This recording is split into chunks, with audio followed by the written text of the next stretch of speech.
When people talk about the Great Lakes, they usually lead with superior, the biggest, the coldest, the most brutal.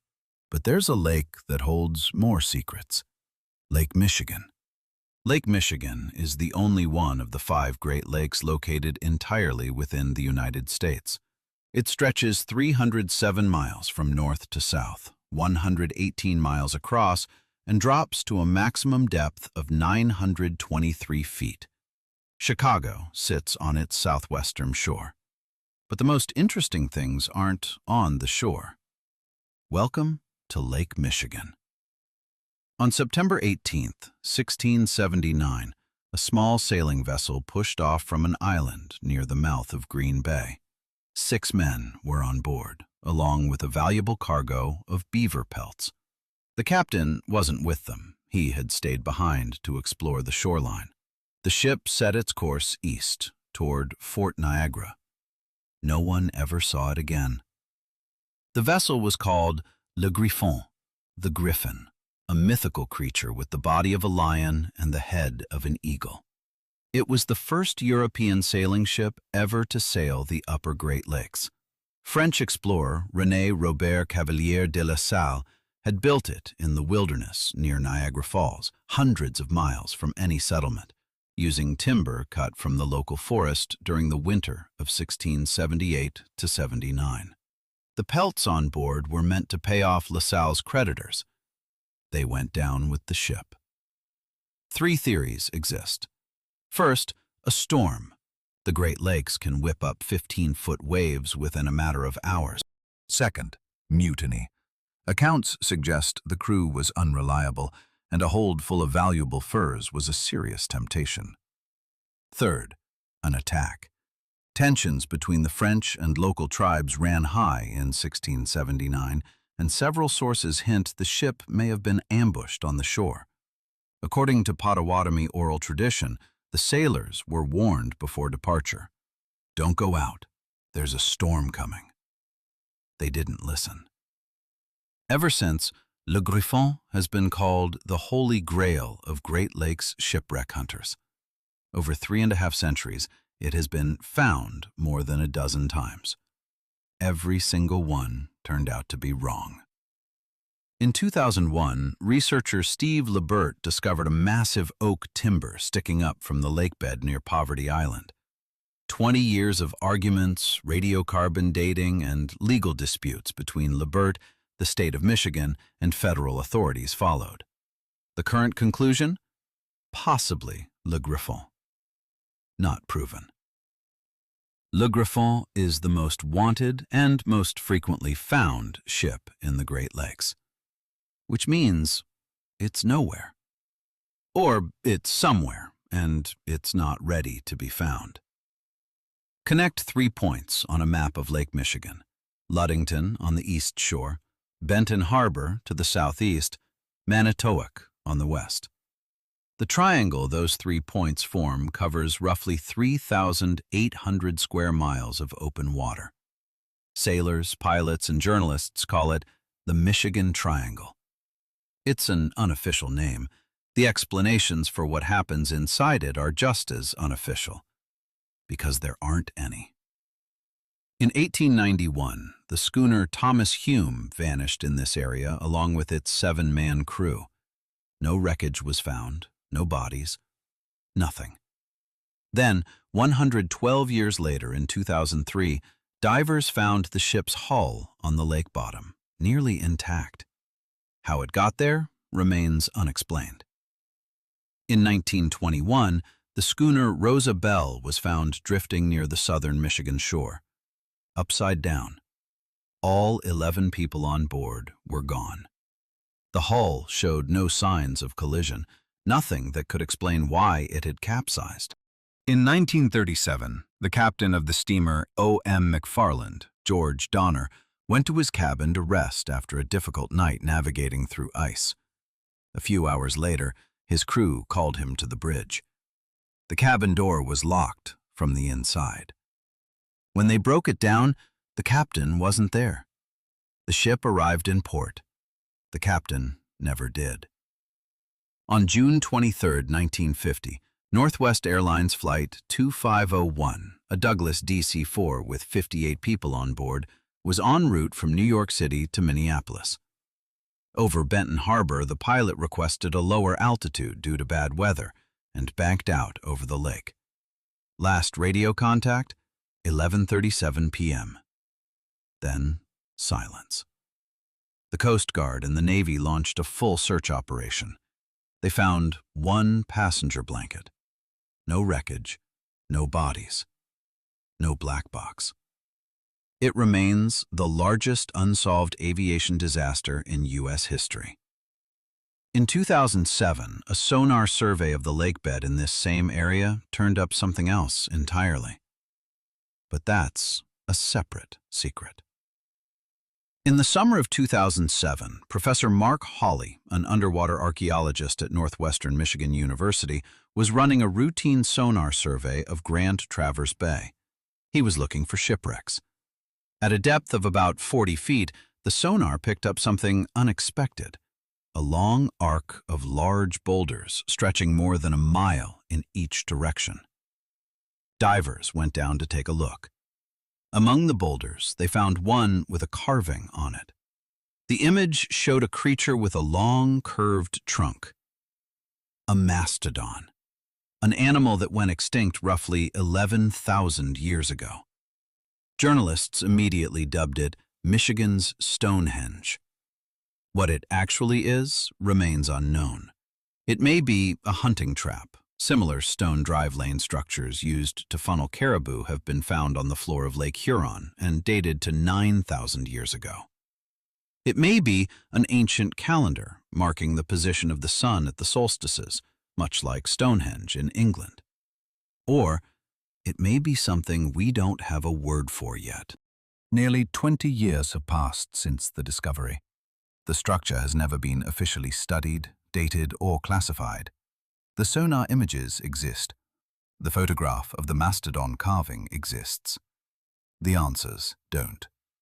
The floor of Grand Traverse Bay is keeping them to itself. In June 1989, 3 amateur divers from Chicago were scanning the southern end of Lake Michigan with side-scan sonar, looking for shipwrecks. About 16 miles east of Chicago Harbor, 80 feet below the surface, the sonar picked up strange vertical objects on the lake floor. The divers went down. They found a forest. Not the remains of a forest, an actual forest. 50 oak and ash stumps standing upright in their natural positions, roots anchored in the silt, ranging from about 20 inches to 4 feet tall and up to a foot across. They were standing exactly where they had grown. They hadn't fallen over, they hadn't shifted. The water had simply risen over them one day, and they had stayed. Scientists from Northeastern Illinois University took samples. Radiocarbon dating came back with the answer: 8,200 years old. These trees grew during a period when Lake Michigan's water level sat roughly 250 feet lower than it does today. Where the lake now spreads, there was dry land, a marshy plain scattered with oaks and ashes. Then a glacier came. Then it melted. Then the water began to rise. The trees didn't have time to fall. The water rose fast enough to submerge them completely, and the cold, the darkness, and the absence of oxygen preserved them for over 8,000 years. The National Geographic Society funded a research grant in 1993. Progress has been slow. Among the stumps, researchers found 3 bowl-shaped objects, flat wooden dishes filled with stones, possibly a natural formation, possibly an artifact. No one has been able to determine which. On the floor of Lake Michigan stands a forest that was alive before Chicago existed. And all the land Chicago sits on today was once the bottom of the lake. Ever since Le Griffin vanished in 1679, people have been seeing it. That's not a figure of speech. These are documented accounts. Fishermen and captains in the northern part of the lake have reported seeing a ghostly sailing ship gliding across the water in fog or moonlight. It holds a straight course and disappears before anyone can get a proper look. Several accounts describe it moving on a direct collision course with another vessel, then dissolving seconds before impact. The Potawatomi people, who lived on these shores long before the French arrived, say the ship was cursed. The warnings before that final storm were ignored. The spirit of the griffin stayed in the water. But this legend has another dimension. In the early 1900s, a lighthouse keeper on Manitowoc Island, north of the main search area, found skeletons in a shoreline cave. Maritime historian Frederick Stonehouse, who studied the case, suggested they may have been members of Le Griffin's crew. If the ship broke apart on the rocks of northern Michigan or the island shores, the bodies could have washed into a cave and lain there for 3 centuries until they were stumbled upon by chance. The bones were removed. Scientific analysis wasn't possible at the time. Where they are now is unknown. Le Griffin is still considered the first of the thousands of ships to find their final resting place on the bottom of the Great Lakes. More than 6,000 ships lie on the lake floors in total. Most have been found. The first one hasn't. In the southern part of Lake Michigan, a few miles off the Leelanau Peninsula, sit 2 islands, North Manitou and South Manitou. Manitou is an Anishinaabe word meaning spirit or great force. According to Potawatomi and Ojibwe tradition, the islands came to be like this. Long ago, a great forest fire broke out on the western shore of the lake. A mother bear and her 2 cubs plunged into the water and swam east to escape. The cubs grew exhausted before reaching the far shore and slipped beneath the surface, one after the other. The mother made it. She came ashore on the eastern bank and lay down, exhausted and grieving. And she waited. She lay there so long that the sand drifted over her, and she became the dunes that are known today as Sleeping Bear Dunes, one of the largest and most beautiful national parks in the United States. And where the cubs sank, 2 islands rose from the water, North Manitou and South Manitou. The Great Spirit created the islands in their memory. For the Anishinaabe peoples, these were sacred waters. You didn't simply sail here. Before crossing, especially past rocky headlands, caves, or shallow reefs, you dropped tobacco into the water, an offering to the spirits, asking permission to pass. Today, both islands are part of a national lakeshore and marine sanctuary. Divers come to explore the several shipwrecks resting in the surrounding waters. But local people still call these spirit waters. Not for the tourists, just because that's what they are. The Ojibwe and Potawatomi peoples lived on the shores of Lake Michigan for thousands of years before any European arrived. They knew everything about it, the current patterns, the nature of its storms, the places where the fish ran. And they knew something else. The lake is alive. Not as a metaphor, literally. In the Anishinaabe worldview, every body of water is inhabited by spirits, the Manitowoc. The Great Spirit, Gitche Manitou or Kitchi Manitou, runs through everything: water, rock, wood, fish, wind. Lake Michigan carries that name. Michigan comes from the Ojibwe word Michigami, meaning simply great water. Not a poetic phrase, a literal description of what it is.